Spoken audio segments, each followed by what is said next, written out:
Sorry, आ जाइए, सीधा मुद्दे पे आ जाते हैं। एक बार थम्स अप कर दीजिए जो मुझे देख पा रहे हैं। आवाज आ रही, साउंड क्लियर है? ठीक है। सभी को नमस्ते, प्रणाम। मेरा नाम जितेंद्र सिंह बलदोत है और आज हम एक ऐसे विषय पर बात करने वाले हैं जो बहुत ही ज्यादा महत्वपूर्ण है। और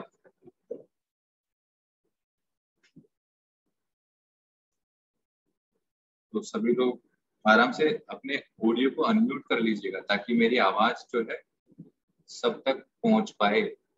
और सब आप डायरी और पेन लेकर के बैठ सकते हैं। अगर कोई आपका सवाल बनता है तो उसे राइट डाउन कर सकते हैं, लिख सकते हैं।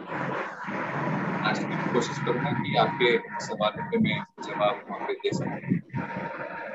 चलो मुद्दे पे आ जाते हैं। 1947 से पहले भारत देश अंग्रेजों का गुलाम था और 1947 के बाद अंग्रेजी दवाइयों का गुलाम। अब हमें ठीक रहना, हमारे शरीर को ठीक रखना है। भगवान ने तो हमें बिल्कुल फर्स्ट क्लास भेजा था, कबाड़ा हुआ है। जाने अनजाने में हमारी ही कुछ गलतियां हैं जिन्हें सुधारने की जरूरत है। और अगर हम इन्हें नहीं सुधारेंगे तो आप देख रहे हैं आज के जीवन में किसी को डायबिटीज हो जाता है, लाइफस्टाइल डिजीज में किसी को ब्लड प्रेशर हो जाता है, किसी को थायराइड हो रहा है, किसी को ओबेसिटी आ रही है। और हम देख पा रहे हैं कि इनकी जब दवाइयां शुरू हो जाती है, जितेंद्र सर एक्सक्यूज मी, वो परमानेंट इन दवाइयों को लेता है, वो खाता ही चला जाता है और आखिरी सांस तक वो दवाइयां खाता है। Jitendra sir hello, Jitendra sir sir इसको हम रिकॉर्ड कर लेंगे, आप यदि परमिशन दे दें तो। आप परमिशन आप देंगे? हाँ बिल्कुल बिल्कुल, रिकॉर्ड कर सकते हैं। तो आप परमिशन आप दीजिए ना वहां से।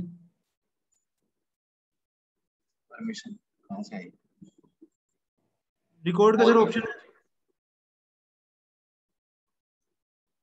मेरे यहाँ रिकॉर्ड हो रहा है, वैसे ही आपको शेयर कर देंगे। जी सर, ओके, थैंक यू। मेरे यहाँ पे रिकॉर्ड हो रहा है। चलो, तो सबसे पहले मैं टॉपिक एक ले रहा हूँ।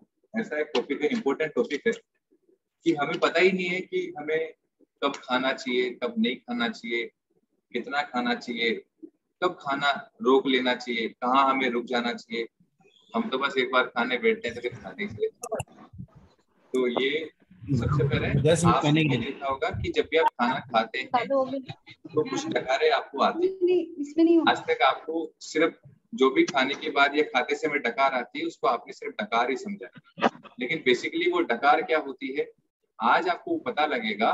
मैं 4 डकारों के बारे में सबसे पहले बात करूंगा और उन 4 डकारों को आपको समझना है। और ये 4 डकार जो है आपके लिए बहुत ज्यादा इम्पोर्टेंट है और इन 4 डकारों को आप समझ लेंगे तो आज के बाद से आपको पता लग जाएगा कि हमें कितना खाना चाहिए, कब खाना चाहिए, कब खाने को रोक देना चाहिए और फिर दोबारा कब खाना चाहिए। तो 4 डकारों में आप चाहे तो नोट भी कर सकते हैं। पहली डकार है जिसका नाम है तृप्ति डकार, दूसरी डकार है जिसका नाम है पूरक डकार, तीसरी डकार है जिसका नाम है खट्टी डकार और चौथी डकार है जिसका नाम है भूख डकार। आपके शरीर में ये 4 डकारें हैं और जब जब आप खाना पीना करते हैं तो 4 डकार आपको आती है। किसी किसी को नहीं भी आती, वो क्यों नहीं आती उसके पीछे भी एक लॉजिक है। अब देखो, सबका अपना अपना एक बॉडी स्ट्रक्चर है, कोई ज्यादा खा पाता है, कोई कम खा पाता है। तो किसी को मालूम नहीं कि मुझे कितना खाना कितना नहीं खाना, लेकिन इन 4 डकारों से आज आप समझ जाएंगे कि हमें खाना कब खाना, कितना खाना, कैसे खाना। तो पहले तो ये समझना होगा कि हमारा जो पेट है, पेटी जैसे हम बोलते हैं, वो आपकी फूड पाइप है, मुंह से होता हुआ फूड पाइप से होता हुआ यहाँ पे आपकी पेट की थैली है। और इस पेट की थैली जो है ये जेफुर जग जैसी है, एक गुब्बारे जैसी है। और आपको जानकर के थोड़ा आश्चर्य होगा कि इसमें सिर्फ 300 साढ़े 300 ग्राम ही खाना आ सकता है। आपके पेट में 300 से 350 ग्राम ही खाना आ सकता है। फिर आप बोलते हैं कि हम तो 1-1 किलो खा जाते हैं, 2-2 किलो खा जाते हैं, फिर वो बाकी कहाँ जाता है? पेट में तो 300 साढ़े 300 ग्राम ही खाना आता है। तो इस पेट में क्या होता है, इलास्टिसिटी होती है। तो 300 ग्राम जब खाना इसमें चला जाता है उसके बाद में ये बढ़ने लगता है, इसमें इलास्टिसिटी क्रिएट होने लगती है। सर एक बार के लिए बाकी माइक बंद कर दीजिए आप, काफी डिस्टरबेंस आ रहा है। तो कैसे ये बढ़ता है, किस तरह से आपका खाना जाता है, उस पर हम बात करते हैं। ठीक है, तो पहले तो ये समझते हैं कि जब हम खाना खाते हैं उससे पहले हमारा जो पेट है वो सिकुड़ा हुआ रहता है, सिकुड़ा हुआ। लेकिन जब पेट खाली रहता है, सिकुड़ा हुआ रहता है, तो उसमें 25% हिस्से में क्या रहता है, एयर रहती है, हवा रहती है, और 25% हिस्से में गैस्ट्रिक जूसेस रहते हैं जो कि खाने को पचाते हैं, हजम करते हैं, जिसको हम रेनिन, पैप्सिन ये सब कुछ बोल सकते हैं। और बाकी जो 50% एरिया है आपका वो खाली रहता है। तो देखिए, जैसे ही आप खाना खाना शुरू करते हैं तो क्या होता है, जैसे आप खाना खाना शुरू करेंगे तो खाना खाते खाते खाते जैसे ही आधा पेट आपका भर जाएगा, क्योंकि 50% तो ऑलरेडी भरा हुआ है एयर से, 25% गैस्ट्रिक जूसेस से। तो आधा पेट जैसे ही भरेगा तो आधा पेट भरने के बाद में एक डकार आपको आएगी जिसका नाम है तृप्ति डकार। ये तृप्ति डकार आपको ये बोलती है, ये समझाना चाहती है कि आपने जो खाना खाना था वो आपने खा लिया है, अब यहाँ पे रुक जाइए, आप तृप्त हो गए हैं। क्योंकि वो पेट के अंदर जो 25% हिस्से में गैस थी, जो एयर थी, वो बाहर निकल करके आई, जिसके कारण से ये डकार आपको आई। और लेकिन आप रुकते नहीं है, आप देखते हैं कि मेरी थाली में तो अभी तो बहुत कुछ रखा हुआ है, अभी तो मुझे ये भी खाना है, वो भी खाना है, कुछ अड़ोसी पड़ोसियों का आया हुआ है, कुछ पत्नी ने बनाया, कुछ शादी में से आया हुआ है, और हम रुकते नहीं, हम खाते चले जाते हैं, खाते चले जाते हैं। तो जो 25% हिस्सा जो एयर का था उसने अपनी जगह को छोड़ दिया था, तो वो खाली हो गया। तो अब आपके पेट में क्या हो गया, 25% हिस्से में और जगह हो गई। तो आप खाते जाएंगे तो फिर क्या होगा, आपका पेट पूरा भर जाएगा। और जब पूरा पेट भर जाएगा तो फिर एक डकार और आएगी, उस डकार का नाम है पूरक डकार, या यूं कह सकते हैं पूर्ण डकार। ये डकार आपको ये कह रही है कि आपने अपने पेट को पूरा भर लिया है और अब आपके शरीर पे, आपके पेट पे आपने नाजायज कब्जा कर लिया। और जब आप पेट पे नाजायज कब्जा कर लेंगे, पेट पे नहीं कहीं पे भी जब नाजायज कब्जा कर लेते हैं तो क्या होता है, बुलडोजर आता है और उसको ध्वस्त करके जाता है। तो ऐसे ही जब आपका पेट पूरा भर जाएगा, तो पूरा पेट जब भर जाएगा तो उसमें क्या होगा, मंथन क्रिया सही से नहीं हो पाएगी। ऐसे समझिए कि एक हांडी है, उसमें आपने दही को डाल दिया और पूरी हांडी को दही से भर दिया, अब मंथन करेंगे तो मंथन हो ही नहीं पाएगा। ऐसे ही अगर आपको कुल्ला करना है मुंह से, और मुंह को पानी से पूरा भर लिया, थोड़ी बहुत भी जगह नहीं छोड़ी, तो आप कुल्ला भी नहीं कर पाएंगे। तो पेट को थोड़ा खाली छोड़ना जरूरी है, लेकिन हमने तो पूरा पेट को भर लिया, और जब पेट पूरा भर जाएगा, पेट में जब जगह नहीं रहेगी, तो वो खाना जो अंदर पड़ा हुआ है वो क्या होगा, सड़ने लगेगा। जैसे एक बच्चे का टिफिन बॉक्स आपने पैक कर दिया और वो पूरा पैक करके आपने भेज दिया, उस टिफिन बॉक्स को खोला नहीं, तो क्या होगा, बच्चे का टिफिन बॉक्स धीरे धीरे समय के साथ में खराब होने लगेगा, सड़ने लगेगा। तो ऐसे ही जब पूरा पेट आपका खाने से भरा हुआ रहेगा, तो आपके पेट में क्या होगा, वायु बनने लगेगी, वो खाना सड़ने लगेगा। तो कुछ वायु नीचे से निकलेगी जिसका भी अनुभव आप करेंगे, और कुछ ऊपर से निकलेगी उसका भी अनुभव आप करेंगे। लेकिन जब ऊपर से वायु निकलेगी तो तब क्या होगा, होता क्या है कि आप खाना खाते जा रहे थे, तो मैंने कहा था आपको कि 25% हिस्से में जब आपका पेट खाली रहता है तो एयर रहती है, तो एयर को आपने खाना खाते खाते पूरा निकाल दिया, और 25% हिस्से में गैस्ट्रिक जूसेस रहते हैं जो खाने को पचाते हैं। ये पेट की एक शारीरिक संरचना है जिसमें गैस्ट्रिक जूसेस रहते हैं और वो खाने को हजम करते हैं। लेकिन क्या हुआ, जब आपने पेट को पूरा भर लिया, तो पेट के अंदर गैस्ट्रिक जूसेस जो तेजाब है जो खाने को हजम करते हैं, उसके लिए भी कोई जगह नहीं है। तो वो क्या होगा, पेट से निकल करके ऊपर की ओर आ जाएंगे, फूड पाइप में आ जाएंगे। अब आपका खाना सड़ रहा है, पूरा पेट आपने भर लिया है, और जो वायु बन रही है वो ऊपर की ओर भी ट्रेवल कर रही है, और जब जब वो ऊपर से होकर के आएगी तो वो तेजाब में से होकर के आएगी, गैस्ट्रिक जूसेस में से होकर के आएगी, जिसको बोलेंगे तीसरी डकार, खट्टी डकार। आप बोलेंगे देखिए जी, मुझे तो खट्टी खट्टी डकारें आती है, मेरे तो गले में जलन सी होती है, तेजाब जैसा लगता है। तो वो कारण ये है कि आप पेट को लगातार पूरा भरते चले जाते हैं, और जिसके कारण तेजाब जो पेट का है वो फूड पाइप में आ जाता है, और जब जब भी वो एयर ऊपर की ओर आती है तो आपको खट्टी डकार आती है।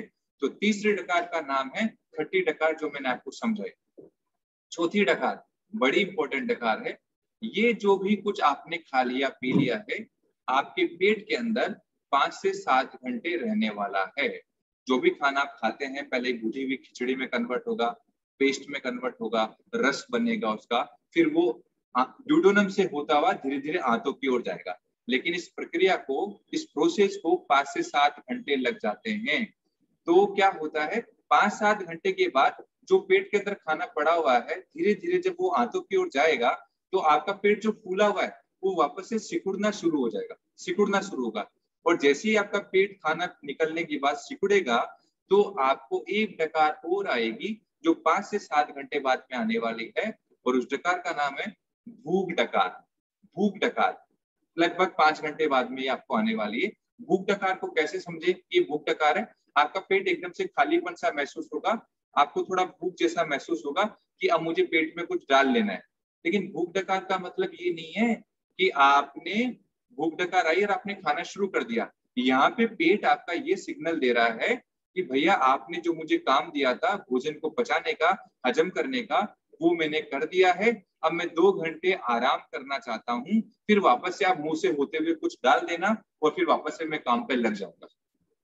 तो इस तरह से ये 4 डकारें हैं। पहली डकार तृप्ति डकार होती है, दूसरी डकार पूरक डकार या पूर्ण डकार होती है, तीसरी डकार खट्टी डकार होती है, और चौथी डकार आपकी भूख डकार होती है। तो ओवरऑल कहने का मतलब ये है कि जब 2 अन्न खाते हैं, 2 तरीके के अनाज खाते हैं, तो उनके बीच में कम से कम 8 घंटे का गैप होना जरूरी है। जब भी कोई व्यक्ति 2 प्रकार के अन्न खाएगा, एक बार अन्न खा लिया सुबह और शाम को अनाज खाने वाला, अन्न खाने वाला है, तो उसके बीच में 8 घंटे का गैप उसे चाहिए ही चाहिए, तभी वो बॉडी में सेट हो सकता है, हजम हो सकता है, उसका रस बन सकता है और उसका न्यूट्रिएंट सेल्स में जाकर के अच्छे से एंटर्ड हो सकता है। अब आप बोलेंगे 8 घंटे का गैप तो बहुत बड़ा हो गया है, बीच में भूख लगेगी तो हम फिर क्या करेंगे, हम तो भूखे नहीं रह सकते थे, हमें तो कुछ ना कुछ खाने को चाहिए ही चाहिए। तो उस दौरान आप क्या कर सकते हैं, 8 घंटे का जो गैप है उसके बीच में आप कोई भी फल का रस ले सकते हैं, सब्जियों का रस ले सकते हैं, सलाद ले सकते हैं, आप सूप ले सकते हैं, आप पानी ले सकते हैं, जो भी लाइट मील है, छोटी छोटी चीजें हैं, वो मैं लास्ट में और आपको समझा दूंगा। अनाज नहीं ले सकते, अनाज को छोड़ करके नेचर से आया हुआ जो भी होलसम फूड है, कोई भी फ्रूट है, कोई भी लिक्विड है, वो आप बिल्कुल ले सकते हैं। वो आप ले सकते हैं, उसको पेट पी करके या खा करके अपने पेट को भरा जा सकता है। बीच में छोटे छोटे मील हो सकते हैं, लेकिन 2 अनाजों के बीच में 8 घंटे का गैप होना बहुत ही ज्यादा जरूरी है। कुछ लोग आप में से ऐसे भी है जिनको डकार आती ही नहीं है। वो बोलेंगे हम तो खाना जब खाते हैं तो हमें तो कोई डकार आती नहीं है, डकार की अनुभूति ही नहीं होती हमें। तो उनके साथ में क्या है, मैंने आपको समझाया था कि हमारा जो पेट है उसके अंदर एक इलास्टिसिटी होती है, उसमें लचीलापन होता है, 300 350 ग्राम उसमें खाना आता है, फिर धीरे धीरे वो बढ़ना शुरू हो जाता है। लेकिन हम लोगों ने क्या किया, हमारी डकारों को कैसे खत्म कर दिया। हम आज के समय में क्या करते हैं, अनाज खाते रहते हैं, खाते रहते हैं, खाते रहते हैं, और जैसे हम खाएंगे तो हमारा पेट का साइज, एपिगैस्ट्रियम का साइज क्या होगा, बढ़ जाएगा, बढ़ जाएगा। और फिर अभी खाना हमने खाया ही है और 1.5-2 घंटे बाद फिर कुछ खाएंगे, सॉलिड कुछ खाएंगे, तो हम क्या करेंगे, हर 2-3 घंटे में 2-3 घंटे में सॉलिड खाते रहेंगे। तो उस दौरान क्या होगा, हमारा पेट हमेशा बढ़ा हुआ ही रहेगा, उसकी इलास्टिसिटी हमेशा बढ़ी हुई रहेगी, उसको आप सिकुड़ने का मौका ही नहीं देंगे। पेट को सिकुड़ने का मौका नहीं देंगे तो क्या होगा, पेट खाली नहीं होगा तो एयर बाहर नहीं निकलेगी, डकार आपको आएगी नहीं। ये ऐसे समझ लीजिए कि एक रबर है और रबर को एक कोने से दूसरे कोने पे बांध दिया खींच करके, और 1 महीने तक ऐसे ही बांध करके रखा गया, तो क्या होगा, उस रबर के अंदर इलास्टिसिटी खत्म हो जाएगी और फिर वो वैसे की वैसे ही बढ़ा हुआ रहेगा। तो इस कंडीशन में जिन लोगों को डकार नहीं आती है, वो कैसे समझे कि हमें खाना कहाँ रोकना है, खाना कहाँ खाना रुक जाना है।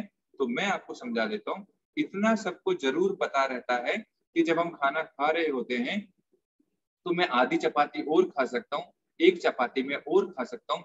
इतना अगर आपको एहसास हो जाए, वहां पे आपको अपने खाने को रोक देना चाहिए, क्योंकि पेट थोड़ा खाली रहेगा तो उसमें मंथन क्रिया अच्छे से हो पाएगी, उसकी घुटाई अच्छे से हो पाएगी, और आपका खाना जो है वो सही से डाइजेस्ट हो पाएगा, सही से वो हजम हो पाएगा, सही से वो पच पाएगा। तो मैंने आपको इन 4 डकारों में ये समझाने की कोशिश करी है कि जब भी आप थाली लेकर के बैठे, आपकी थाली में जो भी खाना रखा हुआ है उसको जब आप खाना शुरू कर रहे हैं तो आपको तृप्ति डकार पे ही रुक जाना चाहिए, और तृप्ति डकार पे आप रुक जाएंगे तो आपके लिए ज्यादा अच्छा रहेगा। और फिर अगर आपको बीच में भूख लगती है तो मैंने आपको चीजें बता दी है कि अनाज को छोड़ करके कोई भी नेचर से आई हुई चीज को उठा करके खाया जा सकता है। लास्ट में और भी मैं आपको ऑप्शन दे दूंगा। तो पहली तृप्ति डकार होगी, दूसरी पूरक डकार होगी, तीसरी खट्टी डकार और चौथी भूख डकार हो गई है। 2 अनाजों के बीच 8 घंटे का गैप मैंने आपको बता दिया। तो ये कुछ आपके खाने का तरीका होना चाहिए। तो ये चीजें मुझे लगता है कि आप लोगों को समझ में आ गई होगी, और मैं अब आपके लिए अगले टॉपिक पे आ जाता हूँ। 4 टकारों के बारे में मैंने आपको समझा दिया। अगला टॉपिक है, मैं आपको 3 नोबेल प्राइज विनिंग साइंस बताने जा रहा हूँ। तीन नोबेल प्राइज विनिंग साइंस बताने जा रहा हूँ। और अगर आपने इन 3 नोबेल प्राइज विनिंग साइंस को समझा तो आप जीवन में कभी बीमार नहीं पड़ सकते, और गैस से लेकर कैंसर तक कभी जीवन में आपको हो नहीं सकता। आपको पता है कैंसर को भी कैंसिल किया जा सकता है, लेकिन करना खुद को ही पड़ता है, कोई डॉक्टर नहीं कर सकता। खुद को ही सारी डिजीज को रिवर्स करना होता है, हील करना होता है। लेकिन वो कैसे? तो उससे पहले आपको 3 नोबेल प्राइज विनिंग साइंस को समझना होगा, जिसमें पहली साइंस है 1931, डॉक्टर ओटो वॉरबर्ग। साइंटिस्ट का नाम है डॉक्टर ओटो वॉरबर्ग, 1931। उन्होंने सबसे ज्यादा जो रिसर्च किया वो हमारी रेस्पिरेटरी सेल्स पे किया और ट्यूमर्स पे किया। जितने भी ट्यूमर्स होते हैं, रेस्पिरेटरी सेल्स होती है, उन पे उन्होंने सबसे ज्यादा, स्पेशली कैंसर पे ज्यादा उन्होंने काम किया। और उन्होंने बताया 1931 में, और उन्हें इस चीज के लिए नोबेल प्राइज भी दिया गया, कि कैंसर जो है या जितने भी ट्यूमर्स हमारी बॉडी में बनते हैं वो उन्हीं के शरीर में बनते हैं जिनके शरीर में ऑक्सीजन का लेवल कम हो जाता है। ऑक्सीजन नाइट्रोजन का लेवल कम रहता है, उनके शरीर में ट्यूमर्स या रेस्पिरेटरी सिस्टम या कैंसर उत्पन्न होता जाता है, या जितने भी खराब सेल्स है वो क्रिएट होती चली जाती है और हमारी बॉडी धीरे धीरे खत्म होने की ओर चली जाती है। तो उन्होंने क्या रिसर्च किया कि उन्होंने पता लगाया कि हमारा जो शरीर ऑपरेट होता है वो होता है खाने से, फूड से। लेकिन इसके अंदर भी बहुत सारी इंपॉर्टेंट चीजें हैं। वो है सबसे पहले इकाई, हमारा शरीर किससे मिलकर के बना हुआ है? वो है सेल्स, कोशिका से मिलकर के बना हुआ है। तो डॉक्टर ओटो वॉरबर्ग ने देखा कि कोशिका के लिए सबसे ज्यादा इंपॉर्टेंट चीज क्या है, सेल्स के लिए सबसे ज्यादा इंपॉर्टेंट चीज क्या है।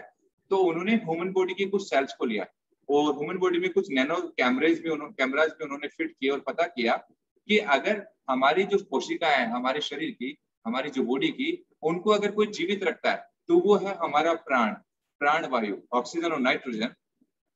तो वही हमारी कोशिकाओं को जीवित रखता है। तो उन्होंने एक प्रैक्टिकल किया, एक रिसर्च किया। उन्होंने ह्यूमन बॉडी की, मानव की कुछ सेल्स को लिया और एक ऐसी डिवाइस के अंदर रखा जहां पर प्रॉपर ऑक्सीजन उन सेल्स को दिया जा सके।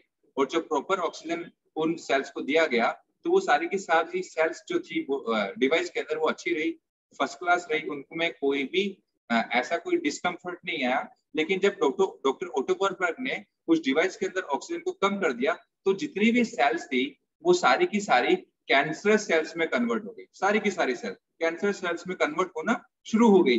फिर डॉक्टर ओटो वॉरबर्ग ने क्या किया, उस डिवाइस के अंदर वापस से ऑक्सीजन को फुलफिल किया, प्रॉपर ऑक्सीजन देना शुरू किया। तो जितनी भी कैंसरस सेल्स थी वो सारी की सारी वापस से नॉन कैंसरस हो गई। और ऐसा डॉक्टर ओटो वॉरबर्ग ने 33 इयर्स, और वो ये बोलते हैं कि इन सेल्स को अभी भी जिंदा रखा जा सकता है, अभी कुछ सालों तक और जिंदा रखा जा सकता है अगर इनको प्रॉपर एनवायरनमेंट, माहौल और वातावरण दिया जाए तो। और ये आप गूगल पे जाकर के भी सर्च कर सकते हैं, 1931 doctor Otto Warburg Nobel prize winning science में। तो कहने का मतलब ये है कि भगवान ने जो श्वास की प्रक्रिया है वो तो ऑटोमेटिक कर रखी है हमारे लिए। अगर ये भी आपकी बस में होती तो आप क्या करते? देखो, हमारे तो संडे को छुट्टी मिलती है, हम तो संडे को ही श्वास लेंगे। मंडे टू सैटरडे क्या हम तो काम करते हैं ना, जॉब करते हैं, हमें तो रेस्ट मिलता ही नहीं है। तो अगर आपके ऊपर ही डिपेंड करता तो आप इसको संडे को लेते या सोमवार से लेते या नई साल से लेना शुरू करते। तो ओवरऑल जब आप अभी बैठे हुए हैं तो जब आप श्वास को ले रहे हैं तो 300 to 500 ml आपकी बॉडी में ऑक्सीजन ट्रेवल कर रहा है। लेकिन जब आप डीप ब्रीथ करते हैं, लंबी गहरी श्वास को लेते हैं, तो ये 2000 ml से लेकर के 3000 ml, 4000 ml तक आपकी बॉडी में जाएगा। 21% ऑक्सीजन है, बाकी 78% नाइट्रोजन है। तो ऑक्सीजन के साथ में नाइट्रोजन भी जाता है। हम सिर्फ ऑक्सीजन ही नहीं लेते, नाइट्रोजन भी लेते हैं। अभी जो कोविड में आप देख रहे थे लोग क्यों मर रहे थे, क्योंकि उनको प्योर ऑक्सीजन दिया जाता था। और भगवान ने हमारे जो लंग्स को डिजाइन किया है वो बिल्कुल प्योर ऑक्सीजन के लिए डिजाइन नहीं किया गया है, उनको साथ में नाइट्रोजन भी चाहिए। और अगर नाइट्रोजन देगा तो हमारे जो लंग्स के एल्वियोली हैं वो वापस से खुलेंगे और उनके अंदर टॉक्सिजन ऑक्सीसिटी नहीं होगा। तो मैं यहाँ पे ये कहना चाह रहा हूँ कि आपको दिन भर में प्रैक्टिस करनी चाहिए कि आप लंबी गहरी श्वास भी लें, आपकी स्पाइन को सीधा रखें। 1931 doctor Otto Warburg Nobel prize winning science को आपको अडॉप्ट करना चाहिए, समझना चाहिए, और सांसों का थोड़ा ध्यान करना बड़ा जरूरी है। और कम से कम भी नहीं तो 5 मिनट तो लंबी गहरी श्वास लेना जरूरी है अगर आपको ट्यूमर से बचना है, अगर आपको कैंसर से बचना है, क्योंकि हम स्ट्रेस में रहते हैं, हम तनाव में रहते हैं पूरे दिन भर, और जब भी स्ट्रेस और तनाव आता है तो हमारे शरीर के अंदर जो ऑक्सीजन लेवल है वो धीरे धीरे कम होता चला जाता है, और हमारे कुछ बैठने के स्ट्रक्चर, सोने के स्ट्रक्चर वो भी सही नहीं होते। हमारी छाती हमेशा बैंड हुई रहती है, सिकुड़ी हुई सी रहती है, जिसके कारण डायफ्राम में तो अच्छे से ऑक्सीजन जाएगा, लेकिन उसके नीचे से वो सही से ट्रेवल नहीं कर पाता है। तो 1931 डॉक्टर ओटो वॉरबैक नोबेल प्राइज को आपको समझना चाहिए, लंबी गहरी सांसें लेने की आदत को आपको डाल लेना चाहिए। अगर मैं आपसे पूछूंगा तो बहुत सारे लोग आप में से ऐसे होंगे, मैं पूछूं कि आपने लंबी गहरी सांस कब ली थी, तो जो योग करते हैं वो तो ले लेते हैं लंबी गहरी सांस, बाकी लोगों को तो पता ही नहीं कि कब लंबी गहरी सांस ली थी। आपको पता है जब आपको उबासी आती, जमाई आती, इसको जमाई भी बोलते हैं, वो क्यों आती है? जब आपके ब्लड के अंदर ऑक्सीजन की कमी हो जाती है तो ये ऑटोमेटिक इमरजेंसी प्रोटोकॉल है, आपका मुंह बड़ा खुलता है, बड़ा सारा मुंह खुलता है, और वो प्रॉपर उसको हवा चाहिए, उसको एयर चाहिए, लेकिन हम क्या करते हैं, उसको भी हाथ लगा लेते हैं इस तरह से। ऐसे हाथ लगाने से क्या होता है, जो प्रॉपर ऑक्सीजन बॉडी को चाहिए था, जिसके लिए आपका मुंह खुला था, वो प्रॉपर नहीं जा पाएगी, और थोड़ी देर बाद 1 मिनट बाद या 1.5 मिनट बाद वापस से आपका मुंह खुलेगा और वापस से आपको उबासी आएगी। तो 1931 नोबेल प्राइज विनिंग साइंस के जरिए मैं आपको ये बताना चाह रहा हूँ कि आपको लंबी गहरी सांस लेनी चाहिए, छोड़नी चाहिए, कम से कम 5 मिनट ये प्रैक्टिस करनी चाहिए ओवरऑल होल डे के अंदर। चलिए, ये थी पहली science Nobel prize doctor Otto Warburg की, जो बहुत ही ज्यादा जरूरी है, नहीं तो फिर कैंसर किसी को भी हो सकता है, ट्यूमर किसी को भी हो सकता है, cystitis, PCOD, fallopian tube, uterus में फाइब्रॉइड्स किसी को भी हो सकते हैं, तो ध्यान देने की जरूरत है। आइए दूसरी साइंस पे आते हैं, ये सबसे ज्यादा इंपॉर्टेंट, इस बात को आप बड़े ध्यान से सुनिएगा, समझिएगा। दूसरी नोबेल प्राइज विनिंग साइंस जिसका नाम है 1999 गंटर ग्लोबल, एक साइंटिस्ट हुए गंटर ग्लोबल, उन्होंने बताया कि दाने दाने पे लिखा है खाने वाले का नाम। दाने दाने पे लिखा है खाने वाले का नाम, कहने का मतलब ये है कि जो भी दाना आप खाते हैं, जो कुछ भी आपका मुंह से होता हुआ जाता है, उसका बकायदा एक पोस्टल एड्रेस होता है, एक एड्रेस बार होता है कि कौन सी सेल्स इसको कंज्यूम करेगी, इसका न्यूट्रिएंट सेल्स में कैसे एंटर होगा, कैसे नहीं होगा, किस तरह से ट्रेवल करेगा, ये बोन्स के लिए, हार्ट के लिए है, पैनक्रियाज के लिए, किसके लिए नहीं है। तो हम कभी भी कुछ भी उठा करके मुंह से पेट में नहीं डाल सकते, हर दाने का एक एड्रेस बार होता है, एक पोस्टल एड्रेस होता है। तो इसलिए ये बात 1999 में गंटर ग्लोबल ने बताया, और उन्होंने बताया कि दाने दाने पे लिखा है खाने वाले का नाम। तो हमें ये भी समझना होगा कि कब हमें हमारे शरीर के हिसाब से कौन सा दाना लेना है, कौन सा नहीं लेना है, और इन्हीं सब चीजों के लिए गंटर ग्लोबल को नोबेल प्राइज दिया गया। आगे मैं और एक्सप्लेन कर दूंगा कि कौन सा दाना आपके लिए अच्छा है, कौन सा दाना आपके लिए खराब है। तो दूसरी साइंस हो गई दाने दाने पे लिखा है खाने वाले का नाम, डॉक्टर गंटर ग्लोबल। और तीसरी साइंस है winning science, Nobel prize winning science 2017 biological clock. अभी रिसेंटली 2017 में 3 साइंटिस्ट है जिनको नोबेल प्राइज दिया गया। उन्होंने बताया कि हमारी बॉडी का एक बायोलॉजिकल क्लॉक है, जिस तरह सूर्य का उदय होना, अस्त होना है, चंद्रमा का आना, चंद्रमा का जाना है, उसी तरह हमारे शरीर की भी क्रिया है, प्रक्रिया है कि दिन का होना, रात का होना, सुबह उठ करके हमें क्या खाना, दिन में हमें क्या खाना, शाम में क्या खाना, कब खाने को रोक देना, ये सारी चीजें अगर हम इस ऋतुचर्या दिनचर्या के हिसाब से अगर हमारे शरीर को ढाल लेवे। बहुत सारे आईटी के लोग हैं, कॉर्पोरेट के लोग हैं, उनके साथ में चैलेंज है, प्रॉब्लम है, लेकिन उनके लिए भी ऑप्शन है। कुछ लोग नाइट शिफ्ट में काम करते हैं, लेकिन हमारे बॉडी में जितने भी ऑर्गन्स है उनका पर्टिकुलरली एक रेस्ट मोड भी होता है, रेस्ट करने का टाइम भी होता है, और एक उनका सबसे ज्यादा एक्टिवेट होने का, सबसे ज्यादा काम करने का समय भी होता है। लेकिन वो भी मैं आपको समझाने की कोशिश करूंगा। लेकिन आपको जो प्रकृति है, माँ प्रकृति जो भगवान ने बनाई है, उस हिसाब से अगर हम समझे और हमारा खाना पीना करें बायोलॉजिकल क्लॉक के अकॉर्डिंग, तो हमारे शरीर में बहुत सारी बीमारियां, गैस से लेकर कैंसर तक, जिनको हम ठीक कर सकते हैं। तो इनको थोड़ा एक्सप्लेन और मैं आगे कर दूंगा। पहली नोबेल प्राइज विनिंग साइंस मैंने बताई 1931 डॉक्टर ओटो वॉरबर्ग, जिन्होंने बताया ऑक्सीजन की कमी शरीर में होना ट्यूमर को बढ़ाना, कैंसर को बढ़ाना, या कोई भी सिस्टाइटिस को बढ़ाना। दूसरी साइंस 1999 गंटर ग्लोबल, दाने दाने पे लिखा है खाने वाले का नाम, कहना ये चाह रहे हैं कभी भी कुछ भी उठा करके मत डालिए, ये डस्टबिन नहीं है, ये डस्टबिन नहीं है, कभी भी कुछ भी उठा करके डालने के लिए नहीं है।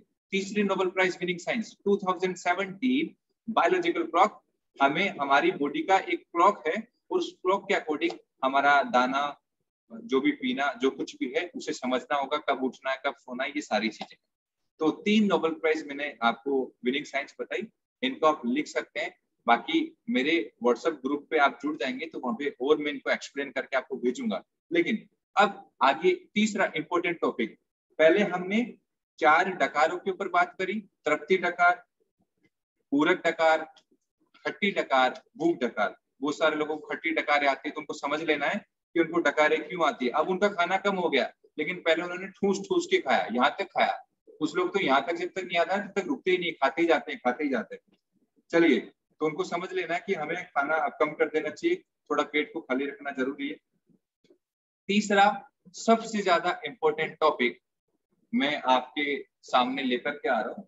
आज हम देख रहे हैं हर घर में हमें एक डायबिटीज का पेशेंट मिल जाता है, हर घर में हमें एक ब्लड प्रेशर का पेशेंट मिल जाता है, या कोलेस्ट्रॉल का पेशेंट मिल जाता है, या ओबेसिटी का पेशेंट हमें मिल जाता है।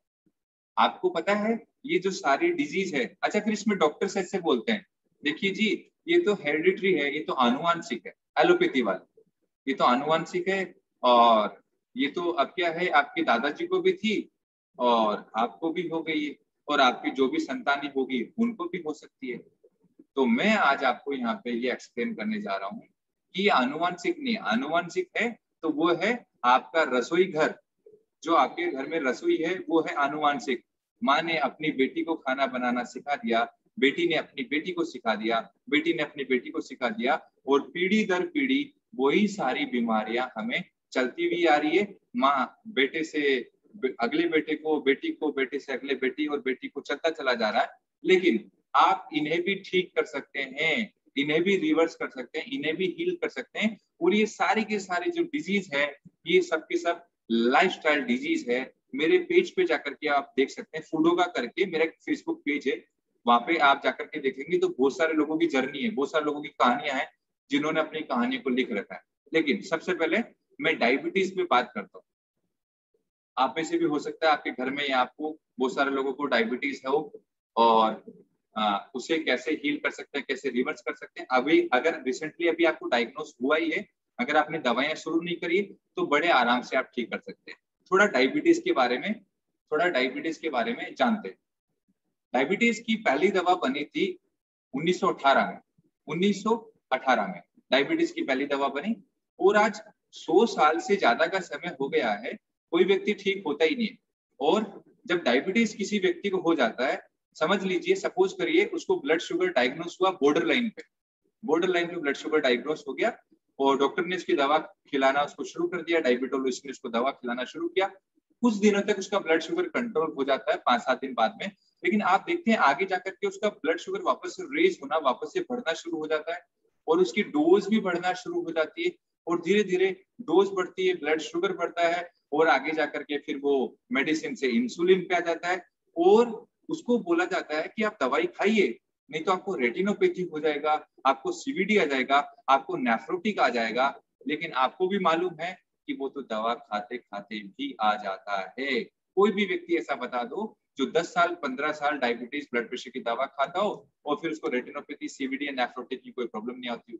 एक दवा वो शुरू करता है, आगे जाकर के 2 दवा 3 दवा 4 दवा 5 दवा उसकी होती चली जाती है, और दवाओं पे दवाएं, और आखिरी में जाकर के उसी बीमारी से वो मरता है, उसी बीमारी से वो मरता है। जबकि हम डॉक्टर के पास में गए थे उसे ठीक करवाने के लिए, लेकिन वो ठीक कभी होती नहीं है, और वो कंट्रोल होती है। लेकिन कभी भी आम इंसान को, आम आदमी को ये नहीं समझाया जाता कि मैकेनिज्म ऑफ ड्रग्स क्या है। ये मेरे नंबर को अगर ठीक कर रही है, डायबिटीज के नंबर को या ब्लड प्रेशर के नंबर को, तो ये दवा जाकर के कैसे मेरे नंबर को सेट करती है और कैसे मुझे साइड इफेक्ट क्रिएट करती है, इसको थोड़ा सा मैं आपको एक्सप्लेन करता हूँ, थोड़ा सा मैं आपको समझाने की कोशिश करता हूँ। देखिए, आपकी बॉडी में डायबिटीज की बात चल रही है, आपकी बॉडी में एक इंपॉर्टेंट ऑर्गन है जिसका नाम है लीवर, आपके सबके पास में है। और लीवर हमारे शरीर का सबसे बड़ा ऑर्गन है, सबसे बड़ा ऑर्गन। और भगवान ने जो लीवर को बनाया है वो इसलिए बनाया है कि कोई भी ऐसी चीज जो नेचर से आई हुई नहीं है, माँ प्रकृति से आई हुई नहीं है, उसको वो बाहर ही रोक करके रखे। तो दवाइयां भी जो है, ड्रग्स भी जो है, वो माँ प्रकृति से नहीं आए, वो भी इंसान के बनाए हुए, इंसान के बनाए हुए। तो जब भी हम कोई दवा खाते हैं तो ओरली मुंह से होता है, वो फूड पाइप में जाता है सबसे पहले, और फूड पाइप से वो इसोफेगस में आता है, उसके बाद वो इंटेस्टाइन में, इंटेस्टाइन से फिर लीवर में, और लीवर से फिर वो ब्लड स्ट्रीम में जाता है।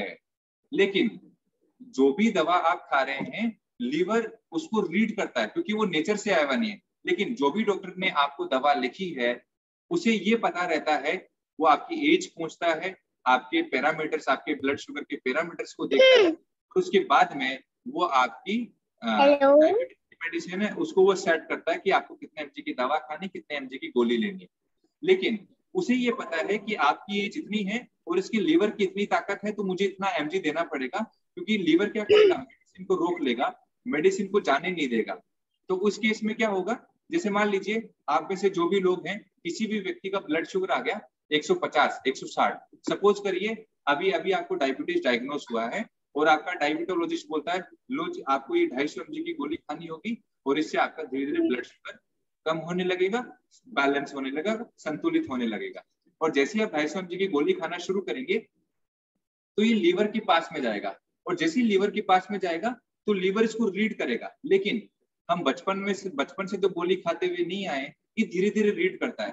तो उस दौरान क्या होता है, कुछ तो जो मेडिसिन है वो लीवर को क्रॉस करके ब्लड स्ट्रीम में चला जाता है और कुछ लीवर क्या करता है, उसको रोक लेता है। लेकिन जो ड्रग ब्लड स्ट्रीम में चला गया, अब जो भी ब्लड के अंदर एक्सेस ग्लूकोज पड़ा हुआ है, ये ड्रग क्या करता है, उसको छिपा देता है, खून में ग्लूकोज को नहीं जाने देता, जिसके कारण आप अपना ब्लड शुगर कंट्रोल देख पाते हैं, अच्छा देख पाते हैं, आप बड़ा खुश हो जाते हैं, ओहो डॉक्टर ने मुझे बहुत अच्छी गोली लिखी है, मेरा ब्लड शुगर कंट्रोल हो गया, बड़े खुश हो जाते हैं। लेकिन वो कंट्रोल कैसे हुआ ये आप लोगों को मालूम नहीं होता है। लेकिन एक समय ऐसा आता है कि जिस 250 mg की गोली से आपका ब्लड शुगर कंट्रोल चल रहा था, एक समय बाद 2 महीने बाद, 3 महीने बाद, 5 महीने बाद, 7 महीने बाद वही गोली खाते हुए, वही लाइफस्टाइल को मेंटेन करते हुए वापस से आपका ब्लड शुगर बढ़ना शुरू हो जाता है।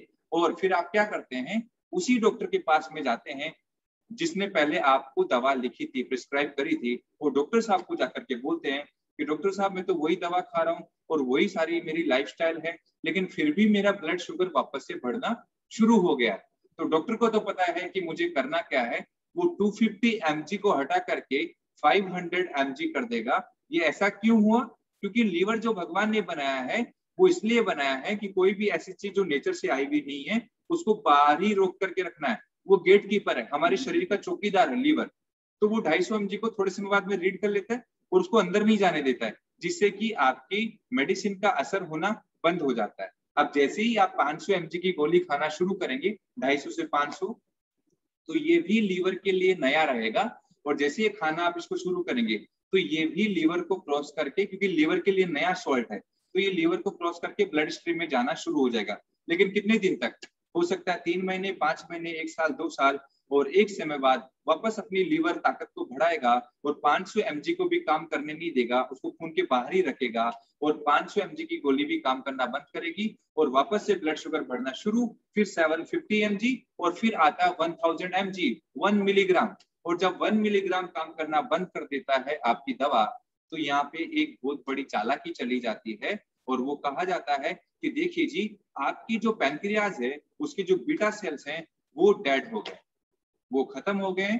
उसके कारण आपके शरीर में क्या हो रहा है, इंसुलिन नहीं बन पा रहा है, और इंसुलिन नहीं बनने के कारण आपका जो ग्लूकोज है वो खून में ही पड़ा रहता है, इंसुलिन उसको पकड़ करके कोशिकाओं में लेकर के नहीं जा रहा है।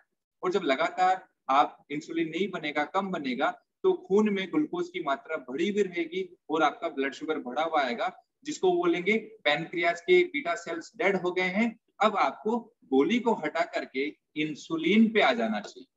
लेकिन बड़ा ध्यान से समझिएगा कि अब तक जो दवाइयां आपको खिलाई जा रही थी वो मुंह से खिलाई जा रही थी, मुंह से होकर के दवाइयां खिलाई जा रही थी। लेकिन जो इंसुलिन दिया जाएगा वो मुंह से नहीं दिया जाएगा। क्यों?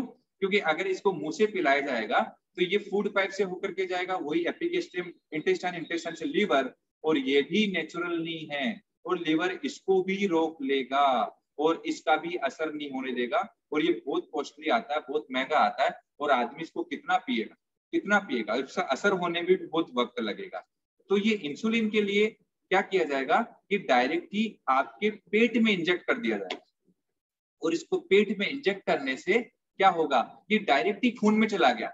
अब जब खून में चला जाएगा तो इससे फिर आपका लीवर से कोई कनेक्शन नहीं रहेगा, लीवर से कोई लेना देना नहीं रहेगा। लेकिन एक खतरनाक सिचुएशन ये हो गई है कि अब तक तो जो खाना पीना आप खाते थे उस हिसाब से हमारा बॉडी के जो बीटा सेल्स है वो इंसुलिन को उस हिसाब से प्रोड्यूस करते थे। लेकिन अब जब क्या हो रहा है, डायरेक्टली आप इंसुलिन को खून में भेज रहे हैं, तो कई बार क्या होता है, हम कम खाते हैं, डोज तो उतनी ले ली इंसुलिन की, लेकिन खाना हमने कम खाया, तो उस केस में क्या होता है, हमारा ब्लड शुगर कई बार नीचे चला जाता है, हाइपोग्लाइसेमिया हो जाता है। और भारत के अंदर तो ऐसे लोग भी हैं, अगर 100 लोग इंसुलिन लगाते हैं और कुछ समय बाद में वो मेजर करना ही बंद कर देते हैं, और किसी के साथ में ऐसा हादसा भी होता है कि कई बार रात को सोते समय हाइपोग्लाइसेमिया हो जाता है, शुगर बिल्कुल नीचे चला जाता है और वो परमानेंट भी सोता हुआ रह जाता है। ऐसा भी होता है, इतना खतरनाक भी हो सकता है। तो इंसुलिन तो और भी ज्यादा खतरनाक हो गया, और कोई चीज जो नेचुरल नहीं है, डायरेक्टली आपके खून में जा रही है, तो ये तो और भी ज्यादा खतरनाक है। सबसे बड़ी चीज, साइड इफेक्ट कैसे हैं दवाओं के डायबिटीज के अंदर। सबसे पहले दवा मेटफॉर्मिन दी जाती है, और मेटफॉर्मिन का मैकेनिज्म क्या है, बहुत सारे अलग अलग सॉल्ट है, मैं सिंपल वे में आपको समझाने की कोशिश करता हूँ। जैसे ही आप खाने से पहले दवा खाएंगे और फिर बाद में जब खाना खाना शुरू करेंगे, तो जो भी खाना ग्लूकोज में कन्वर्ट होगा, उसको ये क्या करेगा, मेटफॉर्मिन उसको ब्लड स्ट्रीम में नहीं जाने देगा, उसको खून से बाहर करेगा, उसे छिपाने का काम करेगा। कुछ लीवर में छिपा देगा, तो लीवर में छिपाएगा, खून में नहीं जाएगा, तो ब्लड शुगर तो कंट्रोल आएगा। लेकिन वो खून में अगर ग्लूकोज नहीं जाएगा, छिपाते जाएंगे, तो वहां पे फिर वो लीवर को इनलार्ज करेगा, लीवर में सिरोसिस कर सकता है, क्योंकि वो डिपोजिट होगा, या फिर फैटी लीवर भी आपका बना सकता है, बहुत सारे लोगों का फैटी लीवर भी हो जाता है। कुछ ग्लूकोज को वो हार्ट की आर्टरी में छिपाना शुरू कर देगा, खून से बाहर करेगा लगातार, खून में नहीं जाने देगा, हार्ट की आर्टरी में क्लॉट बनाना शुरू कर देगा। कुछ को किडनी में छिपाना शुरू करेगा, किडनी में स्टोन कर देगा, कुछ को गॉल ब्लैडर में स्टोन कर देगा, कुछ को जैसे फीमेल्स है तो फेलोपियन ट्यूब में जमाना शुरू कर देगा, फेलोपियन ट्यूब को चौक कर देगा, यूट्रस में जमाना शुरू करेगा, यूट्रस में फाइब्रोइड्स कर देगा। तो इस तरह से ये ग्लूकोज को छिपाने का काम करती है। लेकिन लगातार ही अगर आप गोली खा खा करके ग्लूकोज को खून में नहीं जाने देंगे, और अगर वो खून में नहीं जाएगा तो फिर वो हमारी सेल्स में भी नहीं जाएगा, और सेल्स में नहीं जाएगा तो फिर वो एनर्जी में भी कन्वर्ट नहीं हो पाएगा। फिर धीरे धीरे हमें डलनेस आती है, हमें वीकनेस रहने लगती है, हमें कमजोरी महसूस होने लगती है। हमने बीटा सेल्स को तो बचाने की कोशिश करी, पेनक्रियास को तो बचाने की कोशिश करी, उसकी सेल्स को बचाने की कोशिश करी, लेकिन दूसरी सबसे बड़ी चीज कि आप जब लगातार दूसरे ऑर्गन की सेल्स को ग्लूकोज नहीं देंगे, एनर्जी नहीं देंगे, तो वो सेल्स भी हमारा डैमेज होना शुरू हो जाएगा। इस कारण से हम दवा तो खाना डायबिटीज की शुरू करते हैं, लेकिन आगे जाकर के हमें दूसरे ऑर्गन की जो सेल्स डैमेज होने लगती है, उनकी भी दवाएं खाना शुरू करनी पड़ती है। इस कारण से दवाएं हमारी मल्टीपल होती चली जाती है। ये सिंपल सा आपका डायबिटीज है, जो मैंने आपको समझाने की कोशिश करा।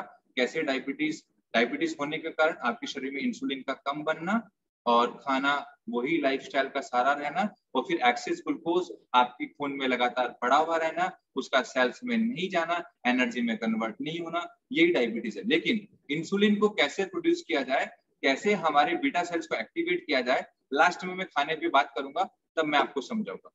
तो डायबिटीज आपको समझ में आई होगी। ये साइड इफेक्ट है, ऐसे मेडिसिन का मैकेनिज्म रहता है, और सब कुछ खाते हुए भी मल्टीपल कॉम्प्लिकेशंस हमें आते जाते हैं। हमें सिर्फ नंबर में फंसा दिया जाता है, हमें नंबर को अचीव करना सिखाया जाता है, लेकिन हमें नंबर को अचीव नहीं करना, हमें तो हेल्थ को अचीव करना है। नंबर टारगेट नहीं है, हेल्थ टारगेट है, तो हेल्थ को टारगेट बनाइए। आगे और भी बात करेंगे।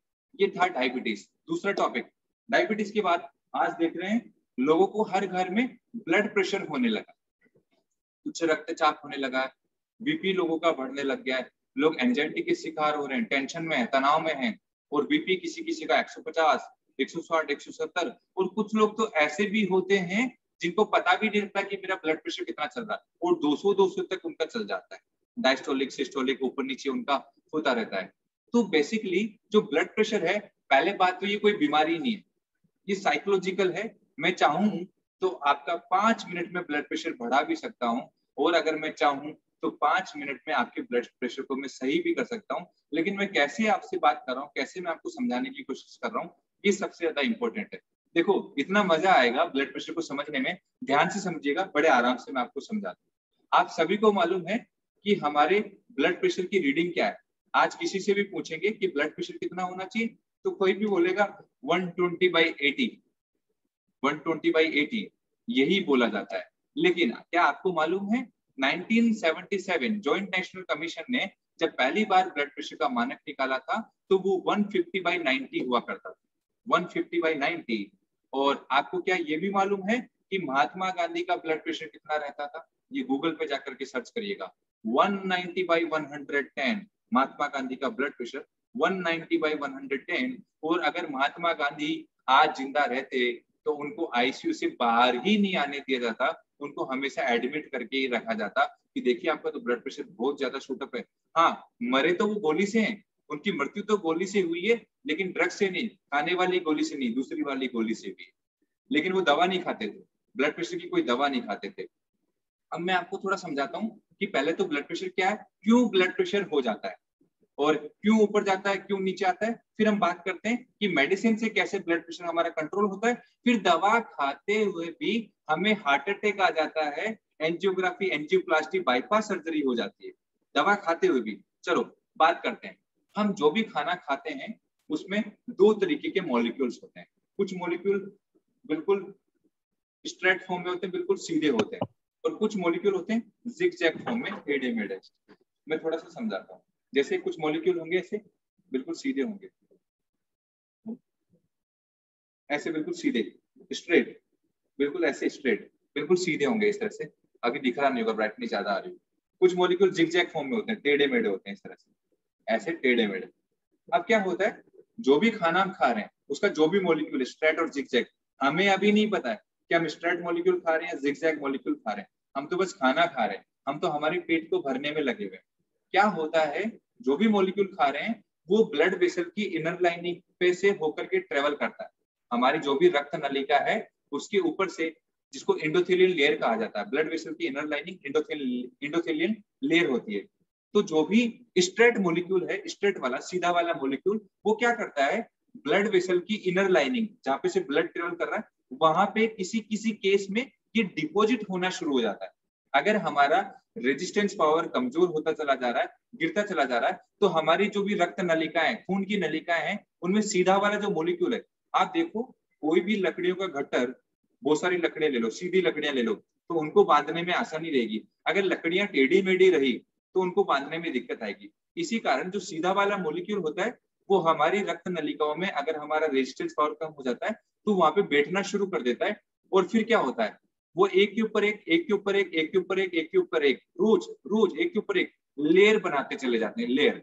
जिसके कारण हमारा जो ब्लड वेसल है उसका डायमीटर क्या होता है, छोटा होने लग जाता है, छोटा होने लगता है, क्योंकि वहां पे लेयर बन रहा है, क्लोट बन रहा है, ब्लॉकेज बन रहा है। अगर ये हार्ट की आर्टरी में स्ट्रेट मॉलिक्यूल डिपॉजिट हो रहा है तो इसको बाद में हम हार्ट अटैक भी बोल सकते हैं। अगर ये लीवर में हो रहा है तो लीवर एनलार्ज बोल सकते हैं। अगर किडनी में हो रहा है तो किडनी स्टोन बोल सकते हैं। यूट्रस में यूट्रस फाइब्रोइड्स बोल सकते हैं। तो इस तरह से डिपेंड करेगा सामने वाले के बॉडी स्ट्रक्चर के ऊपर कि उसको कहाँ जाकर के टेंडेंसी बन रही है, उसको कहाँ जाकर के स्ट्रेट मॉलिक्यूल डिपॉजिट हो रहा है।